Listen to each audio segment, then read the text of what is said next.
At doon po sa mga kapatiran natin na nasa online, good morning and good evening po sa inyong lahat. Tayo po ay panandaliang malangin. Panginoon Diyos na makapangyarihan sa lahat, tunay nga po Panginoon na napakabuti niyo sa bawat sa amin. Maraming salamat po Panginoon sa isang linggo, Panginoon, na kami ay inyong iningatan at sinubaybayan, Panginoon, sa buong linggong nagdaan, o Panginoon. Tunay nga po, Panginoon, na kayo ang Diyos na karapat-dapat purihin at sambahin ng Panginoon. Maraming salamat po, Panginoon, sa lahat ng mga biyaya, mga financial needs, supports na ibinigay niyo sa amin, o Panginoon. At dalangin ko po, Panginoon, na kayo po ang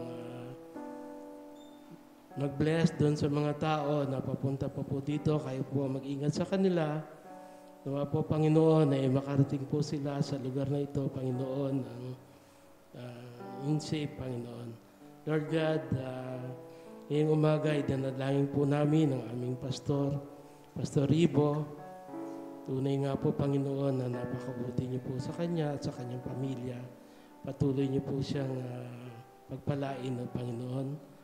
At nawa po, Panginoon, ay magsilbing aral sa amin ng mga salita na dadalhin niyo through Pastor Ibo, Panginoon.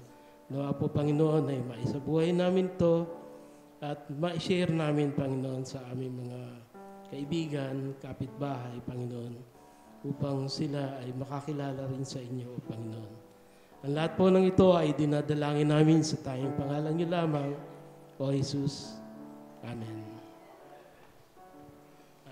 Ating pong memory verse po muna. Ang ating pong memory verse for number 11 ay nakasulat po sa 1 John 1:3. Pwede po bang sabay-sabay nating bigkasin ang ating memory verse? 1 John 1:3. We proclaim to you what we have seen and heard, so that you and our friendship is with the Father.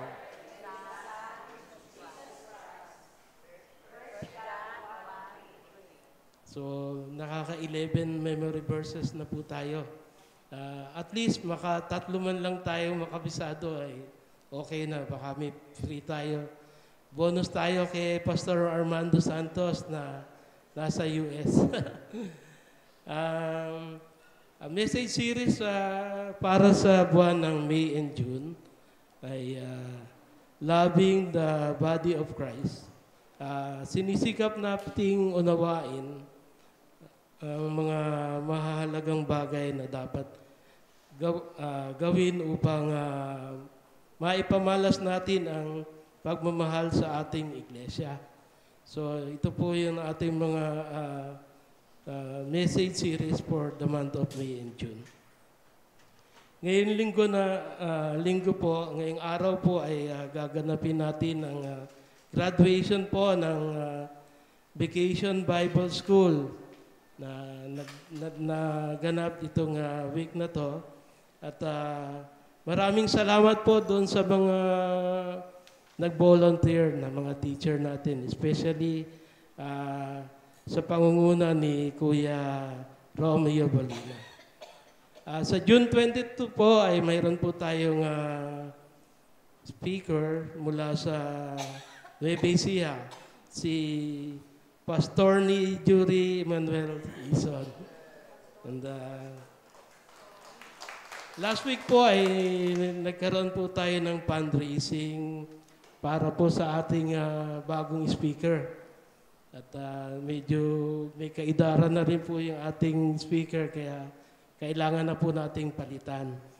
Maraming salamat po doon sa mga nagkaloob para po sa bibili natin bagong speaker.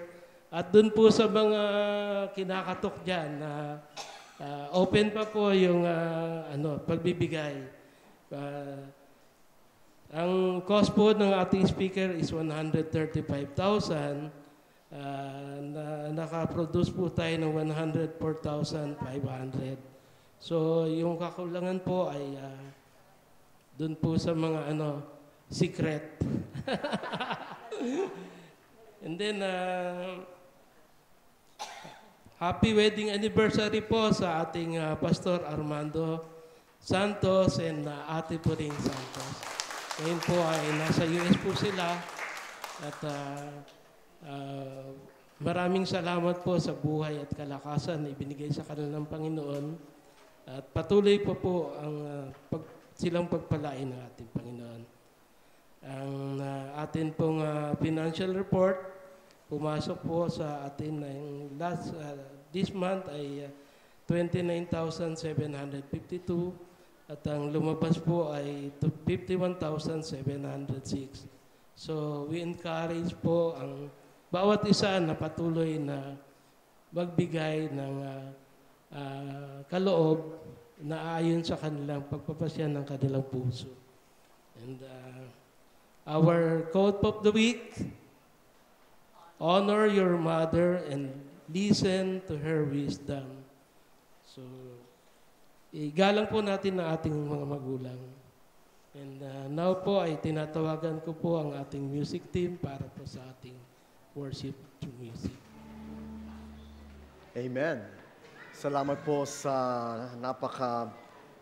mabiyayang pananampahan this morning. Thank you for the leading sa atin pong worship team. Before we go to our pastoral prayer, I'd like just to acknowledge some of our guests this morning. I was able to meet her earlier today and sabi ko nga sa kanya, kung gusto mong ma-meet ang karamihan sa mga Santos clan, the best place is to go to church. Because 3/4 of our church are Santos clan. So kaya nga po ngayong umaga ay tayo po'y natutuwa at nagagalak na i-welcome po sa ating pananambahan si Marichi Santos Lang. At Marichel Santos Lang, thank you for joining us today. She came all the way from Chicago, USA. And we have another one came all the way from down under. Si Noel and Mary Ann Hipolito from Australia. Ayan, salamat po for coming here today. Sana binitbit nyo na si Rowie para mas maganda ang reunion. And of course, nagpapasalamat po tayo na hindi mawawala, syempre, si Sister June and Ricky Navarro. Palakpan nga po natin. Amen. Praise the Lord. Thank you for joining us this morning. Iniintay-intay po natin ng konti sana si Santi saka si Maning. They are on their way. And saka po yung mga siblings ni Marichel.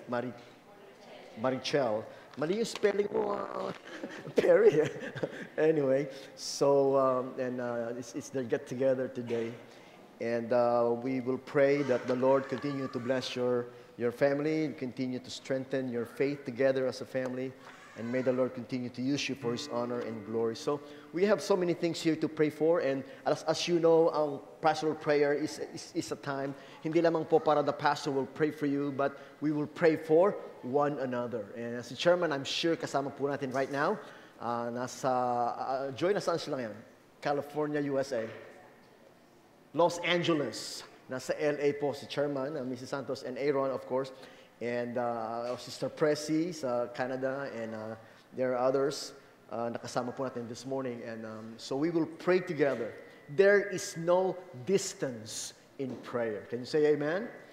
We are always in one accord in the Lord Jesus. So before we pray for one another this morning, why don't you join me in singing our song, Alam Kong May Magagawa Ang Diyos. This is our song of declaration. Confidence in our faith in God, our Savior.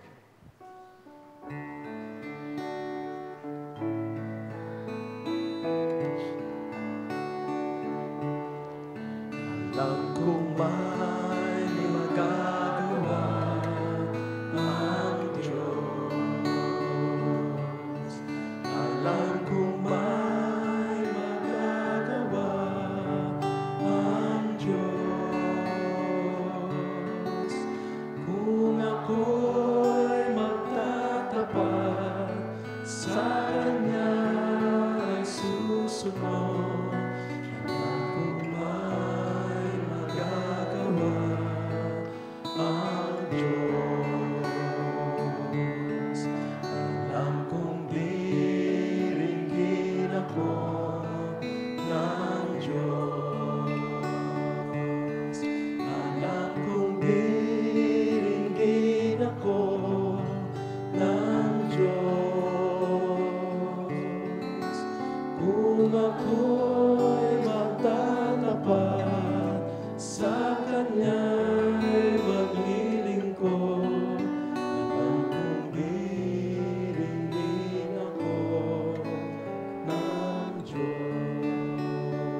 Sabi po ni Jesus, lumapit kayo sa akin, kayong mga napapagal at nabibigatan, at kayo ay aking pagpapahingahin. So kung meron po kayong mga karamdaman, please come. Kung meron po kayong mga kahilingan, please come. Kung meron po kayong mga burdens in your heart, please come. Kung may pasasalamat sa Panginoon, please come. And let's pray together.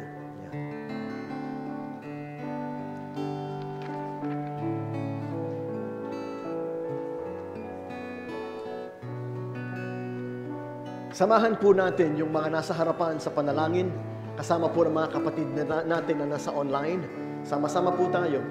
When you come here, you don't just pray for yourself. When you come here, you pray for one another. Tayo pong lahat ay dudulog sa trono ng kahabagan ng ating Panginoon. Tayo po'y manalangin. Panginoon naming Diyos na makapangyarihan sa lahat, this morning, kami po as a church, as a family, ay nagpapasalamat sa iyo sa iyong kagandahang loob. Ikaw ang Diyos na nagbibigay sa amin ng buhay. Ikaw ang Diyos na nagbibigay sa amin ng lakas. Ikaw ang Diyos na nagbibigay sa amin ng lahat ng aming pangangailangan. Ikaw ang Diyos na nag-iingat sa amin. Ikaw ang Diyos na gumagabay sa amin. You are our God Almighty. Without you, we can do nothing. Without you, we're lost. And so we are so thankful to you that you are with us this morning. We are your children.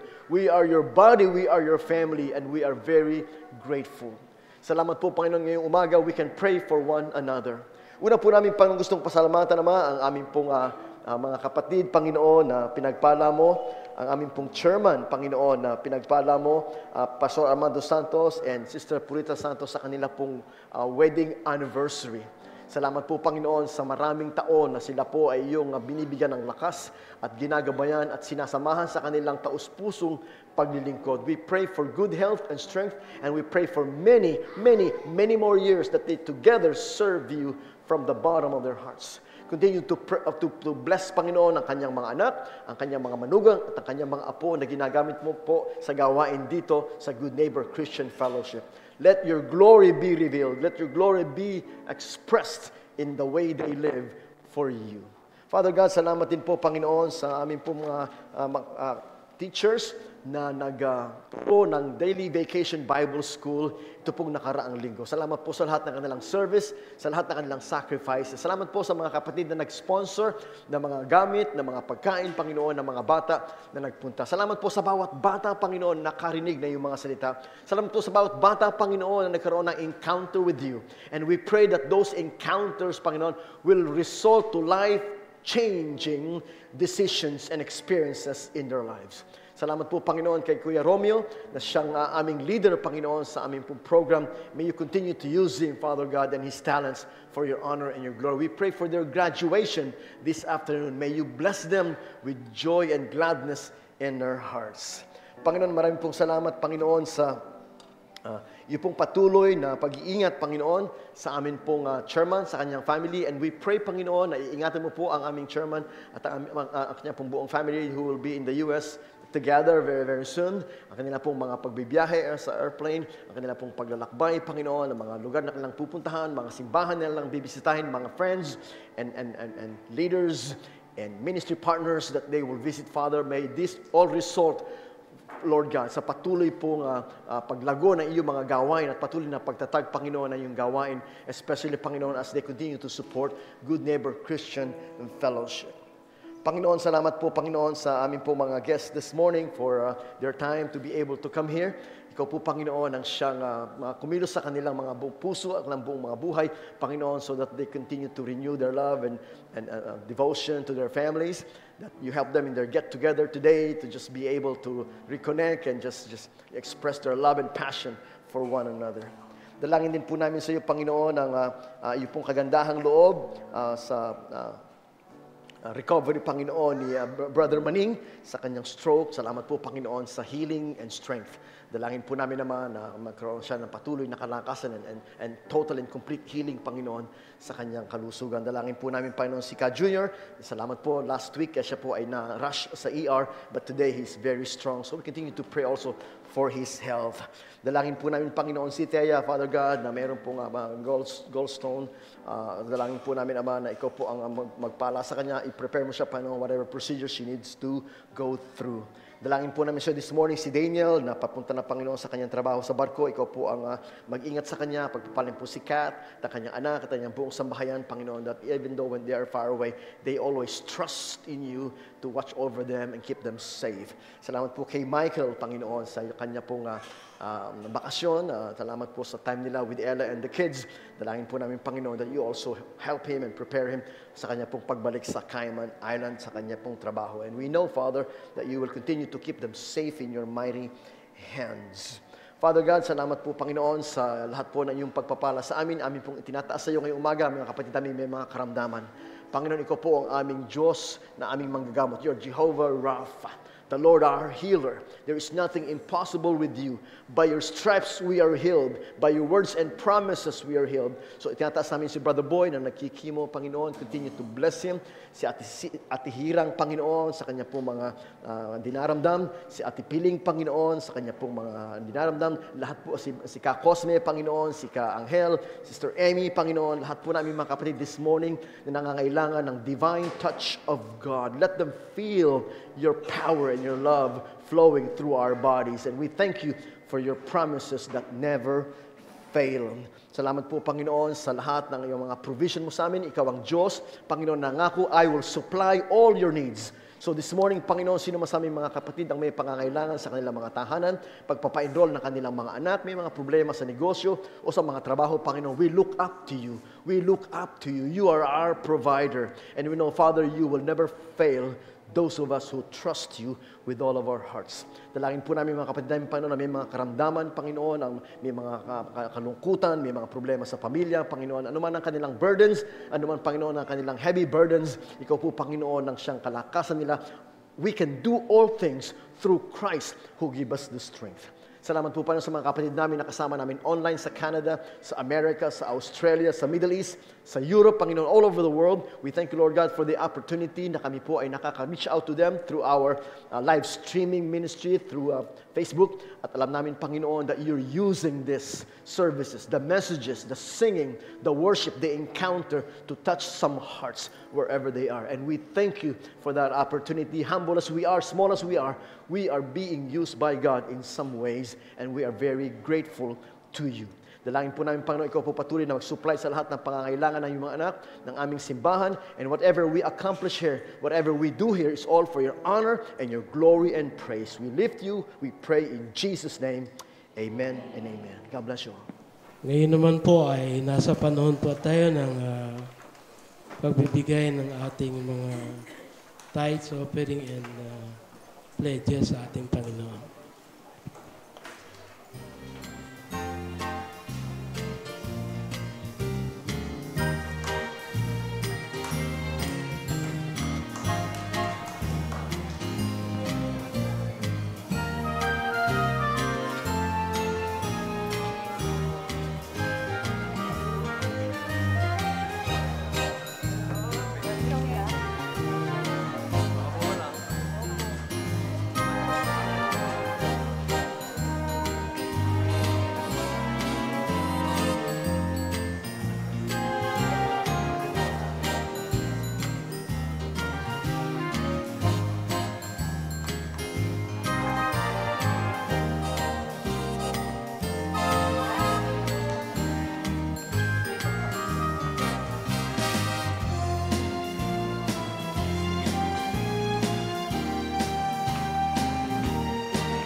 Tayo po ay manalangin.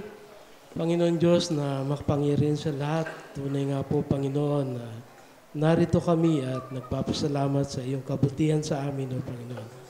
Maraming salamat po, Panginoon, sa mga financial support na patuloy niyong ibinibigay sa amin, O Panginoon. Dalahin ko po, Panginoon, na patuloy niyong pagpalain ang bawat isa, O Panginoon, upang patuloy kaming makapagbigay, Panginoon, para sa kalalago ng iyong kaharian. Ang lahat po ng ito ay dinadalangin namin sa tayong pangalan niyo lamang, O Jesus. Amen. Amen. Ngayon naman po ay tinatawagan po natin si Sister Iris para sa kanyang special number. Amen. Praise the Lord. Salamat, Irish, for that beautiful, beautiful song. Magandang umaga po sa ating lahat. Yeah, it's good to see you all. Ngayon pong buwan ng May at buwan ng June, tayo po ay may series of lessons entitled Loving the Body of Christ. Loving the Body of Christ, the Church. Tayo po ay dadako po ngayong umaga sa isang lesson na ang pangalan ay God's Pattern in Loving the Body of Christ. Kung kayo po ay may mga banal na kasulatan, I'd like to invite you to read with me the book of 1 John chapter 4. We will be reading from verse 7 to verse 12 from the NIV. Please follow me as I read to you the word of the Lord. Dear friends, let us love one another, for love comes from God. Everyone who loves has been born of God and knows God. Whoever does not love does not know God, because God is love. This is how God showed His love among us. He sent His one and only Son into the world that we might live through Him. And this is love, not that we loved God, but that He loved us and sent His Son as an atoning sacrifice for our sins. Dear friends, since God loved us, we also ought to love one another. No one has ever seen God, but if we love one another, God lives in us, and His love is made complete in us. May the Lord bless the reading of His holy word. Please bow your head and join me in a word of prayer. Salamat po, Panginoon, sa iyong mga salita na amin pong kalakasan, na amin pong encouragement, na amin pong inspiration. Ito po ang pagkain ng aming kaluluwa. Ikaw po nagsabi that man does not live on bread alone, but by every word that comes from the mouth of God. This is how we feed our soul. This is how we feed our spirit, by listening, meditating, and studying your word. So help us today to receive all that you have in stored for us. Thank you for your love, and thank you for your word. In Jesus' name, amen and amen.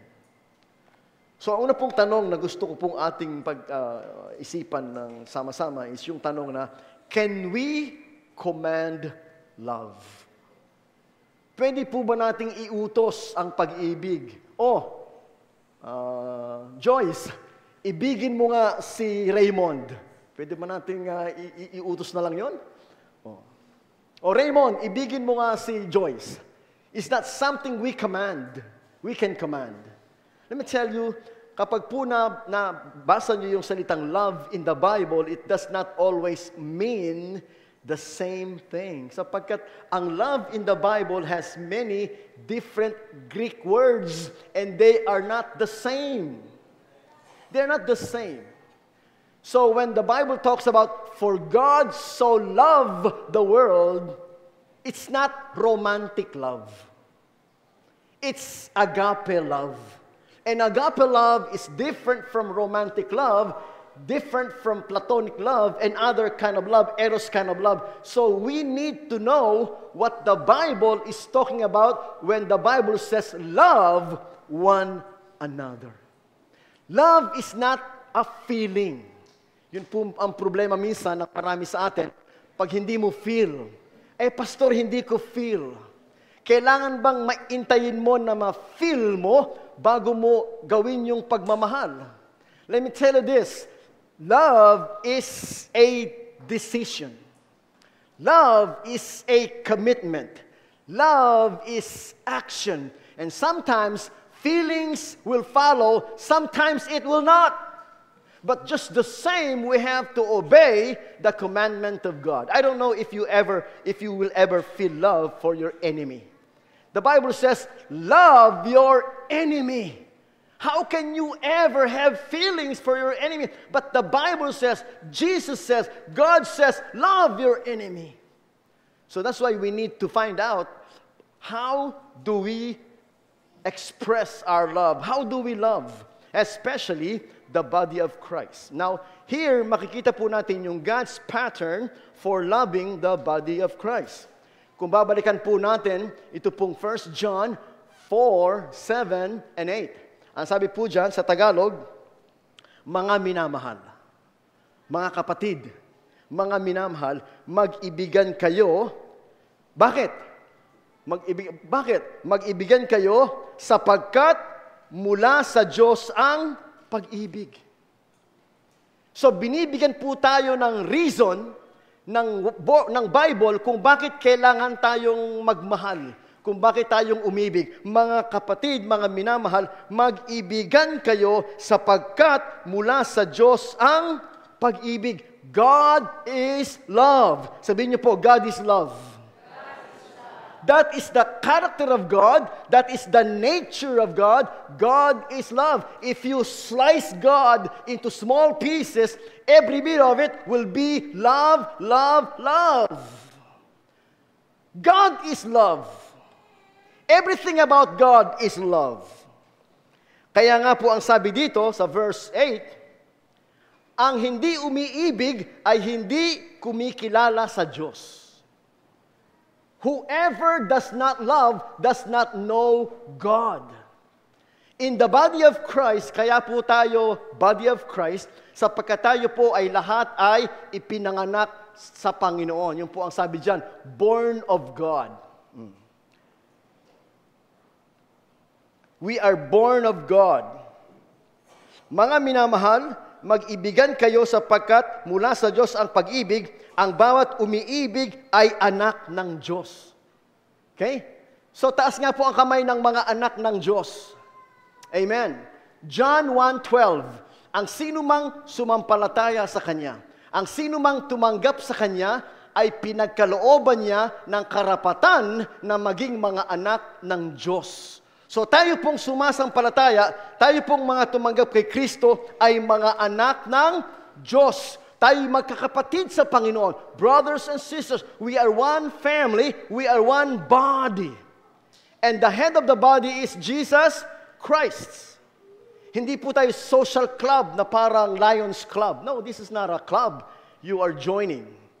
This is not a religion you are joining. You are not here and you join our religion. No. This is a family. We are all children, and God is our Father.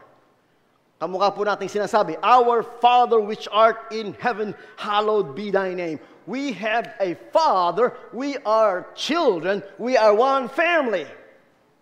Paano ka po magiging part of the family? Kailangan ka pong tumanggap at sumampalataya. Ang tunay na mga anak ng Diyos, ang sabi po dyan, ang tunay na mga anak ng Diyos ay yung mga taong umiibig. In other words, kung hindi ka po umiibig, if you do not love, if you do not practice love, if you do not obey love, then you are not a child of God because God is love. Dear friends, love one another, for love comes from God. Let me tell you this, without God, we cannot even love. Our hearts are empty. The Bible says that the Holy Spirit pours out the love of God in our hearts. And from that love from God, we share the love to others. You cannot run on empty. You cannot give what you do not have.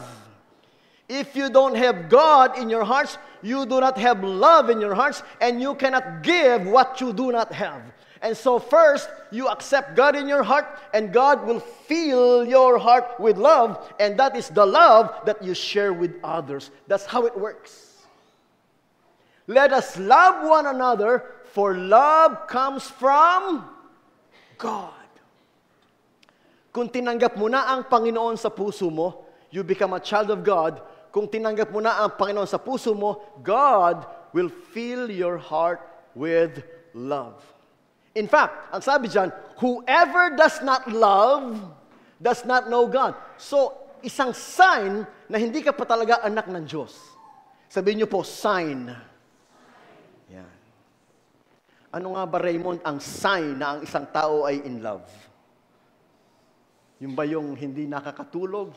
Di na makatulog, di na makakain, tinatagyawat sa ilong. Yung ba ang sign na ikaw ay in love? Let me tell you this. Ang sabi po ng Bible, the sign na ikaw ay anak ng Diyos ay ikaw ay may love o may pag-ibig. Verse 8, whoever does not love does not know God because God is love. This is how God showed His love among us, that He sent His one and only Son into the world that we might live through Him. In fact, pinatunayan daw ng Diyos ang Kanyang pag-ibig sa atin sa pamamagitan ng Kanyang pagpapadala sa Kanyang anak upang isakripisyo ang Kanyang sarili para sa atin. Kaya nga sa Bible, sabi sa Bible, greater love has no man than this, than a man give his life for his friends. You see? The Bible is very clear. Greater love has no man than this. Meaning, wala nang lalaki pa sa pag-ibig ng Diyos kahit saan mo i-compare. Nothing compares, sabi nga. Nothing compares to the love of God.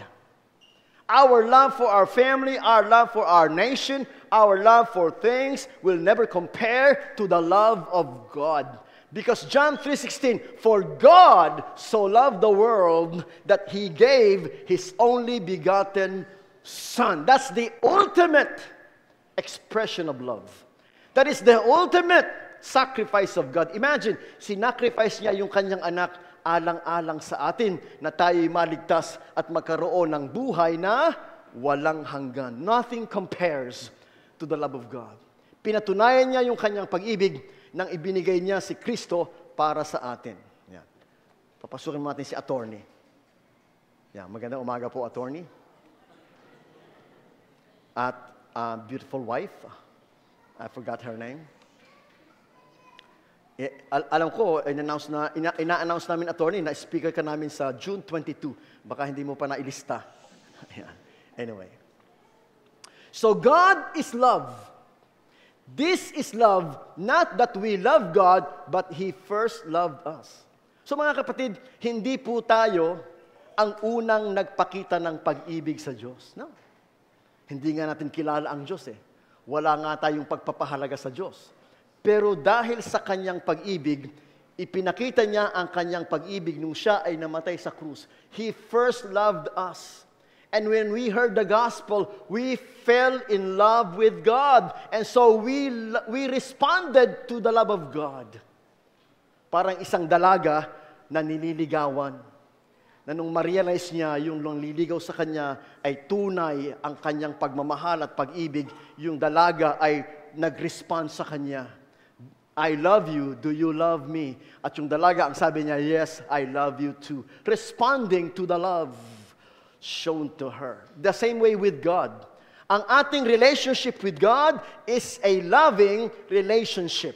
Pakilagay mo nga dyan, Joyce, sa may Matthew chapter 22, verses 36 to 39. Ano po ang sinasabi dyan sa may Matthew 22, verses 36 and 39. May nagtanong kay Jesus, Teacher, which is the greatest commandment in the law? Now, alam po natin yung 10 commandments, di po ba? 10 commandments. Thou shalt not murder, thou shalt not steal, thou shalt not covet, thou shalt not bear false witness. 10 commandments. And there are many others. But ang tanong po ng teacher of the law is, which is the greatest commandment? Ang sagot ni Jesus, very clearly, verse 37, love the Lord your God with all your heart, with all your soul, and with all your mind. This is the first and the greatest commandment. So, sometimes you look in the Bible and you say, wow, ang kapal-kapal naman ng Bible. Ang dami-dami namang nakalagay sa Bible. In fact, yun po ang aking dilemma when I was a new Christian. When I was a new believer. Sabi ko po dun sa pastor, Pastor,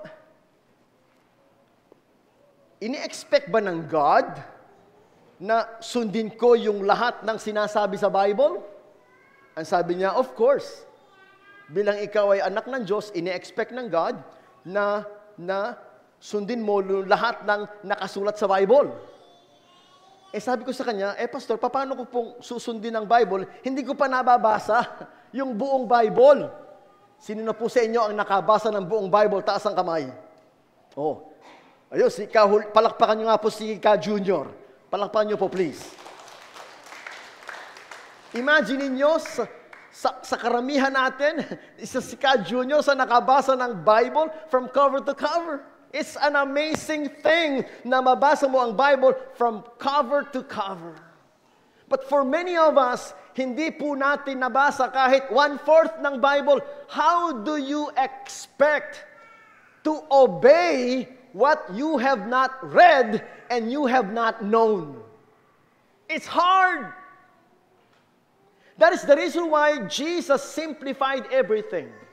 You take the whole Bible, 66 books from Genesis to Revelation, and Jesus said the greatest of all commandments in all of the Bible is love the Lord your God with all your heart, with all your soul, and with all your strength or all your mind. If you summarize the whole Bible in one word, it's love. Sabihin niyo po, love. It's easy to understand. It's easy to remember. The whole Bible is summed up in one little word, and that word is love. I cannot forget love. Every time you turn on the radio on your car, it's all about love. All the songs are about love. If you watch movies in Netflix and other things, it's all about love. There is something about love that inspires all the music, all the movies, all the books, because love is the driver of the human soul. We all long for love. We know love. We want love. We desire love. And let me tell you, the greatest love is God, because God is love. It's not a feeling. In fact, it's a commandment. So it's not wrong to say that, yes, we can command love. Because Jesus is saying the greatest commandment is love. Love the Lord your God with all your heart, soul, and mind, and love your neighbor as you love yourself. Katatapos lang po ng eleksyon. And alam po natin na karamihan sa mga sinasabi ng mga kandidato kung bakit sila tumatakbo ay sapagkat mahal nila ang ating bayan. For the love of country, they say. Mahal ko aking mga kababayan sa Marikina. Mahal ko aking mga kababayan sa Tanyong. Kaya ako tumatakbo sa pagka-mayor o kapitan. So their motivation is love. Sabi nila. Tinuturo po natin sa mga bata sa lahat ng eskwelahan. Marami tayong mga teacher dito, ng mga taga-DepEd. Tinuturo natin, love of God, love of country. You see, love of God does not require feelings.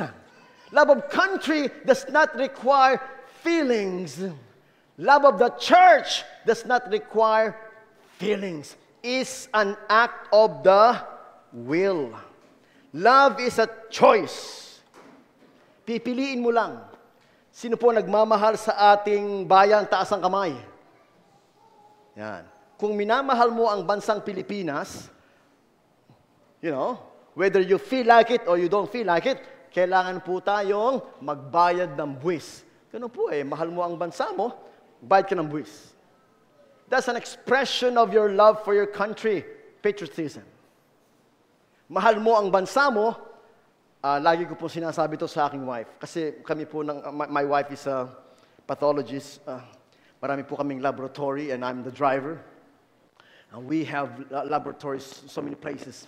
Meron po kami sa Laguna, pupunta namin Batangas, Bulacan, different places. Pag kami po yung nagda-drive, like ko sinasabi sa Mami, timo ang Marikina. This is what sets Marikina apart. Ang Marikina, kaysa ka pumunta, malinis. Malinis. Ako po yung taga Quezon City. That's where we live. Manila. That's where my wife works. And let me tell you, kung i-compare mo po ang Quezon City at ang Manila, hindi po sila tatabi sa kalinisan ng Marikina. Kasi nga pumunta, napakalinis. I think, sapagkat ang mga taga Marikina ay mahal nila ang Marikina. Oh. Kaya hindi sila basta-basta nagtatapon dyan, nagkakalat, maayos. Pag mahal mo ang iyong bayan, you know, hindi ka magkakalat, hindi ka magtatapon, hindi ka aayusin mo lahat. In the same way, pag mahal mo ang bansang Pilipinas, susunod ka sa batas. Balita ko, bukas daw ay i-implement na yung NCAP, no contact apprehension, sa mga may sasakyan. So, sinasabi ko nga sa wife ko, nako, hindi na tayo pwedeng tumakbo sa red light. Di ba, no? Pag nakita mo, hinto ka na, baka mapicturean ka. Oh, hindi ka na pwedeng tumakbo pagka-coding. Hindi ka na pwedeng basta mag-change lane kapag mga solid lines. You just have to follow the rules.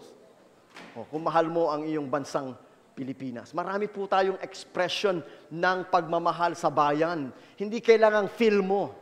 Hindi kailangang feel mo. Minsan po gusto mo magpatakbo ng mabilis, may speed limit. Hindi mo feel yung mabagal. Hindi mo feel, pero you have to obey the law kasi mahal mo ang iyong bansang Pilipinas. In fact, marami sa inyo, sawan-sawa na sa bumoto dahil po wala naman daw nagbabago, pero dahil mahal mo ang Pilipinas, it is your civic duty to vote. Taas po ang kamay ng mga bumoto. O yan, nagmamahal sa Pilipinas, bumoto. So mga kapatid, let me make this clear. Ang pagmamahal sa Diyos ay hindi nangangailangan ng feelings. Ang pagmamahal sa katawan ni Kristo ay hindi nagre-require ng feelings. It is a choice. It is a decision. It is your action. Do the loving thing. Sabihin nyo nga po sa katabi nyo, do the loving thing. Isa pa ho, do the loving thing. Whether you like it or not. In fact, sinabi po ni Kristo, kung ang kaaway mo ay nauuhaw, painumin mo. Kung ang kaaway mo ay nagugutom, pakainin mo. Kung ang kaaway mo ay walang maisuot, bigyan mo ng damit. Oh. Wag kang gaganti. Sabi niya, wag kang gaganti. Ako ang gaganti. Ang sabi ng Panginoon. Hindi mo feel, kaaway mo. Nakita mo yung kaaway mo, Perry, nauuhaw. Papainumin mo ba yun? Papainumin ko ng laso niyan, pastor. Hindi mo feel, painumin yung kaaway mo. Pero ang sabi ni Kristo, pag nakita mo yung kaaway mo nauuhaw, painumin mo. You just do the loving thing. Don't wait for the feeling, just do the loving thing. Painumin mo yung nauuhaw, pakainin mo yung nagugutom, ibigay mo yung kaya mong ibigay, that is the loving thing. Huwag kang magmumura, that's not loving. Huwag kang mga-away, that's not loving. Huwag kang mag-take advantage, that's not loving. Huwag kang mang-aapi, that's not loving. Let me tell you, that is how you obey the way that the word, love your neighbor as you love yourself. You don't need to wait for the feeling. You don't need to rely for the feeling, because if you do, feeling may never come. So, paano po nating maipapakita ang ating pag-ibig sa body of Christ? Let me give you one last verse sa may John chapter 13, verses 34 to 35. This is Jesus talking to us. Ang sabi ni Jesus, a new command I give you, love one another. Now, masabi niyo, Pastor, bakit sabi niya, a new command I give you? Hindi ba yung love the Lord your God, nasa Old Testament? If it's in the Old Testament, it's in an old command. Bakit ang sabi dyan, a new command I give you? Well, because dito, binigyan niya tayo ng pattern. Binigyan niya tayo ng model. Ano sabi dyan? A new command I give you, love one another as I have loved you. You must love one another. Can you say amen? Amen. Kaya siya new command, sapagkat sabi ni Kristo, pag magmamahal kayo, magmahal kayo kamukha ko. As I have loved you. Kung paano akong nagmahal, ganun nyo din ipadama ang inyong pagmamahal sa gawain ng Diyos. Alright? Susundin mo lang yung pattern ni Jesus. Si Jesus, ang sinabi niya, pag sinampal kayo sa kanan, ipasampal nyo pa yung kaliwa. Pag kinuha yung inyong balabal, ibigay nyo pati damit. Yun ang pag-ibig ni Kristo. Ibinigay niya ang kanyang buhay para sa atin, kaya ang sabi ng Biblia, dapat willing tayo na ibigay ang ating buhay para sa Kanya. So ang pattern is si Jesus. Do you love like Jesus? That's the question. Ang feeling ba ni Jesus is laging okay? In fact, may salita si Jesus, hanggang kailan ko kayo pagtitiisan, kayong mga walang pananampalataya. Di ba? Very clear? Hanggang kailan ko kayo pagtitiisan, kayong mga walang pananampalataya. Meaning, hindi laging may feelings si Jesus.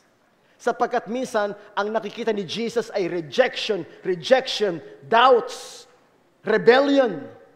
So Jesus does not always have the feelings, but He always have the love. Sa kabila ng ginagawa natin, in fact, nung siya'y nakapako sa krus, ano sabi niya? Ano sabi ni Jesus nung siya'y nakapako sa krus? Ama ko, patawarin mo po sila sapagkat hindi nila nalalaman ang kanilang ginagawa. Meaning, mga kapatid, instead na siya ay magbanta, kung ikaw kaya, Brother Manning, ang nakapako doon, we're happy that you're, Brother Manning, we're happy that you're okay, na ikaw ay naka-recover. Praise the Lord, we prayed for you and we're happy you're here. Kung ikaw kaya, Brother Manning, ang ipako ko doon, ipapako ka namin doon. Oh, nandun ka. Ano kaya sabihin mo? Sabihin mo, humanda kayo pag nakaalis ako dito, patay kayong lahat sa akin. Di ba? Magbabanta ka, magagalit ka.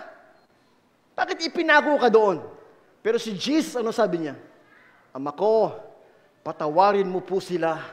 Hindi nila nalalaman ang kanilang ginagawa. Yun ang pag-ibig ni Kristo. Kahit ipinapako mo siya, hindi lang po siya pinako, nilagyan siya ng koronang tinik, sinibat pa siya sa gilid. Sinibat siya. Pero ang sabi niya, Ama ko, patawarin mo po sila sapagkat hindi nila nalalaman ang kanilang ginagawa. Meaning, mga kapatid, hindi mo kailangang intain yung may napi-feel ka. Basta gawin mo yung sinasabi ng Diyos kahit wala kang napi-feel. Sumunod ka sa salita ng Diyos sapagkat ang pag-ibig ay pagsunod. Sabihin niyo po, pag-ibig ay pagsunod. Thank you. Kung mahal mo ang Diyos, susunod ka sa Diyos. Huwag mo intayin yung feeling. In fact, marami po sa atin ngayong umaga, hindi nyo feel magsimba. Di po ba? Kasi mainit. Napuyat kayo kagabi. Pagod kayo. Parang ayoko magsimba. Pero dahil mahal nyo ang Diyos, ayan, hindi nyo feel, pero nandiyan kayo. Palakpakan nyo nga po ang sarili nyo kayo nasa church. Di po ba? Sino po ang natutuwa na kayo nasa church? Si Lord. Sapagkat sinasabi po ng Biblia, huwag nyo kaliligtaan ang inyong mga pagtitipon-tipon, gayang ginagawa ng ilan. So kung merong natutuwa na kayo ay nasa church, si Lord. Ano po sabi ng Bible? Seek ye first the kingdom of God.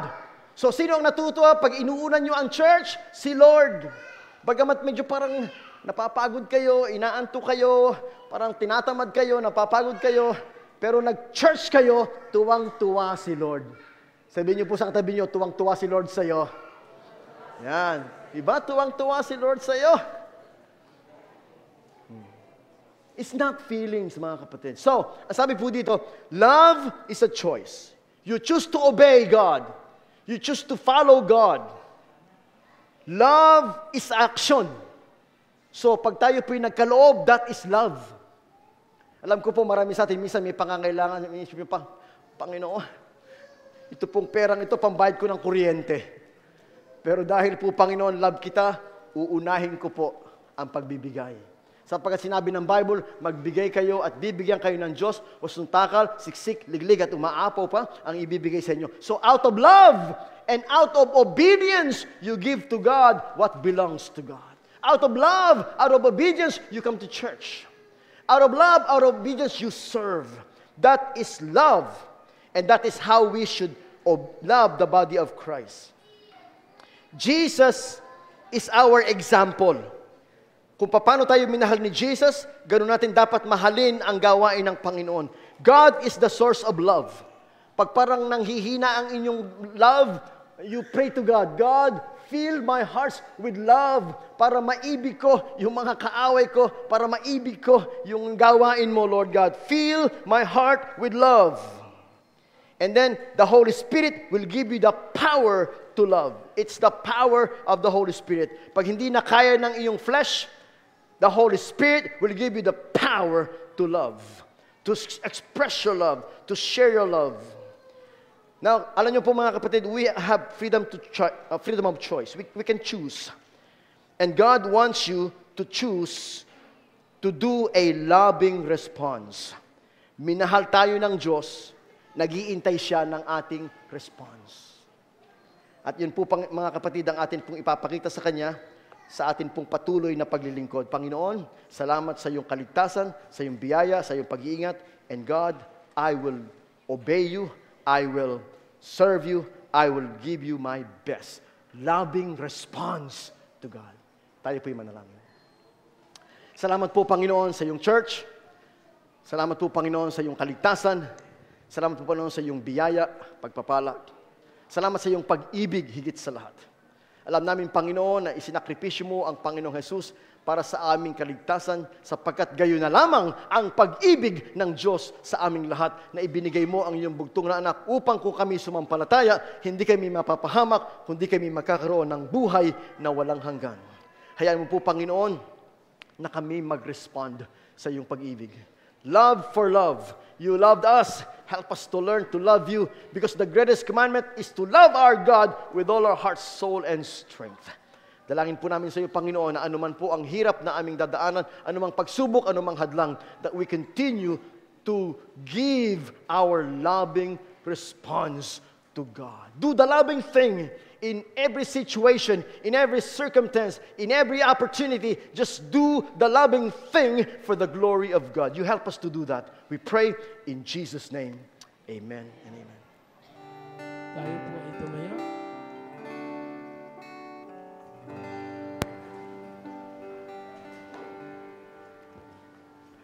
Tayo po'y mag-iuno at imulo at tayo po'y manalangin, closing prayer and benediction.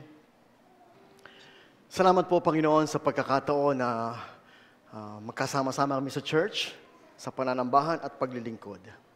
Sa bawat linggo, Panginoon, this is our opportunity to just put you first in everything we do and express our love and commitment to you.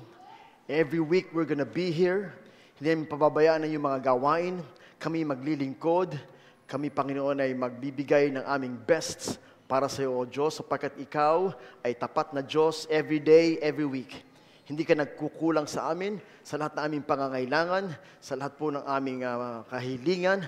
Ikaw nagbibigay sa amin ng kalusugan, ikaw nagbibigay sa amin ng gabay, everything, Father. So we just want to say thank you for all you've done for us. Dalangin po namin itong buong linggong darating, samahan mo kami, Panginoon, na kami laging maging blessing sa iba, na kami maging joy ng iba, kami maging peacemaker, maging daan kami ng kapayapaan, makapaglingkod kami, ma-share ka namin, Panginoon, sa iba na nangangailangan ng gabay at ng liwanag at pag-asa sa kanilang mga buhay. Pagpalain mo po kami, ingatan mo po kami, Panginoon, at ipagkaloob mo aming mga pangangailangan, gabayin mo kami sa aming mga trabaho, samahan mo kami sa aming pag-aaral, sa aming mga pagbibiyahe, Panginoon, sapagkat ikaw ay lagi naming kasama. Salamat sa iyong pangako, I will never leave you, I will never forsake you, I will be with you to the end of the age. And so we commit our whole family to you.